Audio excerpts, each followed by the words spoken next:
Hi everyone, this is Jason from Metal of Less. Today I'm going to try to rank the entire HammerFall discography from Get in the Bin tier all the way up to From Here to Eternity. I've got quite a lot of albums here, so I'm going to get right to it. 1997, HammerFall releases Glory to the Brave. This is an amazing debut album that helped ignite the entire European power metal again.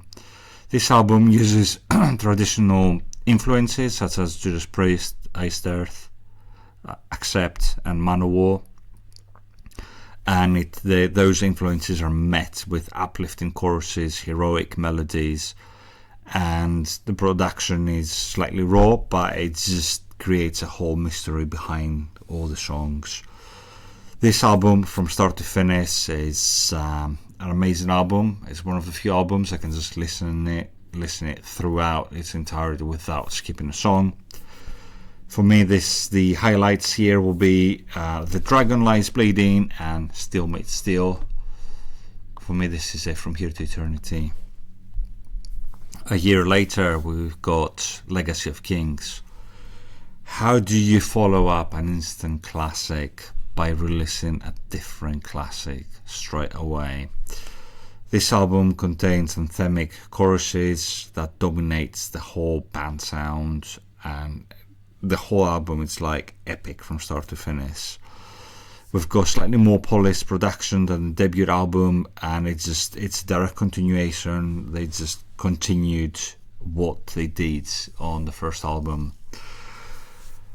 The highlights for me will be At the End of the Rainbow, which features my amazing and one of my favorite bands, Bill Tamis from Warlords on lead guitar. And also the second highlight here will be Heeding the Call. For me, this is a From Here to Eternity. 2000, we see the release of Renegade. This is a darker, heavier and slower tempo songs with quite a lot of thick riffing going in there. The band experiments slightly with the mood, but at the same time it keeps their melodic core intact. We have got a couple of slower ballady sort of songs, which sounds absolutely brilliant to me. Comparing this to the previous two albums, it's slightly less uplifting than the first two, but more aggressive and grounded.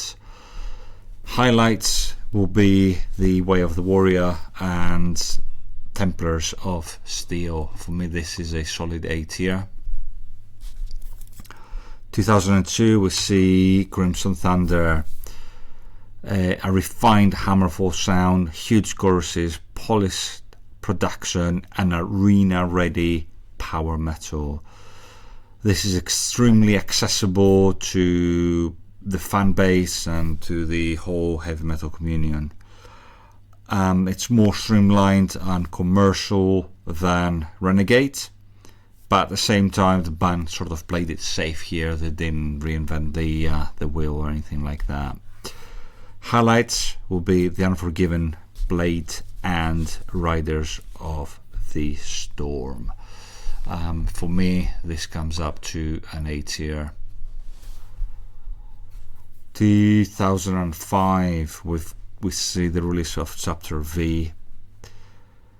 This album, I don't know, like the band starts showing a few cracks here in the songwriting.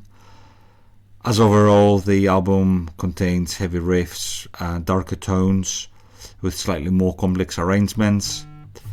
The songwriting feels slightly cautious, and as stated, there's a few filler songs here. The highlights for me will be Bloodbound and Hammer of Justice. To me, this is like a B tier album. 2006, we see Threshold. Band takes risk, released an album that is experimental by the HammerFall standards, with a more modern production, groove-orientated riffs, varied structures, and this was greeted with a mixed fan reception, to be honest. It's less traditional and than the previous HammerFall records, and more modern. For me, highlights will be Natural High and The Fire Burns Forever. For me, this is like a C tier album. 2009, we've got No Sacrifice, No Victory. The band tried to return to their classic HammerFall sound, which is power metal, after the Experimentation album, which was Threshold. The themes sound familiar with strong choruses. The band tried to play it safe, and they looked back in their career and they're just trying to recreate the magic from the earlier albums. Fortunately, fell short, and again, quite a few filler songs here. Highlights will be Any Means Necessary and Bring the Hammer Down. This is a like a C tier record. It's going to go right here.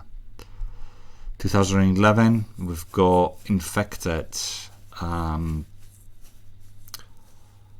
This is a huge risk. HammerFall took a huge risk and walked away from their traditional sound.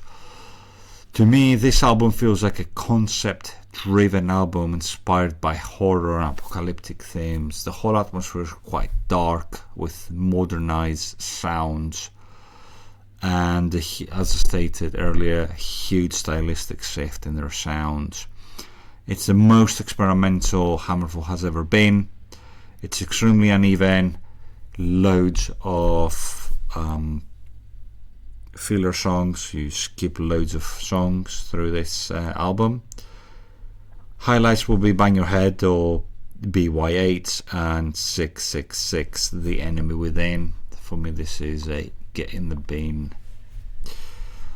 2014, we've got Revolution, or Evolution with R at the start. The band revitalized their sound, becoming heavier, sharper, and more inspired, with strong riffs and more confident songwriting. This is since 2006, the band here has tried to recreate the magic from their earlier albums and try to sort of save their sinking ship, to be honest. There's a couple of songs which remind us of good old HammerFall days. Those will be Hector's Hymn and We Won't Back Down. For me, this comes up to possibly a C tier. Built to Last, 2016. It's a solid traditional HammerFall power metal album with polished production. It's quite inconsistent, although sounds they brought the familiar HammerFall sounds. The material is quite consistent. A few enjoyable songs, quite a lot of skippable songs, less inspired than Revolution. Highlights will be Hammer High and Built to Last. To me, this is like a D tier. This is the point where I sort of gave up at HammerFall, and 2019 we see the release of Dominion. A friend of mine just said to me, just buy it, don't even listen to it at YouTube, just buy it. I'm glad I did it, because the album is energetic, melodic, with sharper songwriting, and the band feels like they've found their identity, and they released an amazing album, to be honest. It's stronger, more focused than anything they've done since 2006. For me, the highlights here will be Never Forgive, Never Forget, and Dominion. For me, this is a high B tier, but not quite like a name material. But I do listen to this quite a lot. 2022 we've got Hammer of Dawn. So for me this is Dominion Part 2, but done better. We've got heavy riffs, epic choruses, confidence pacings, and they sort of like reinvented themselves, and they just sound absolutely brilliant at this album.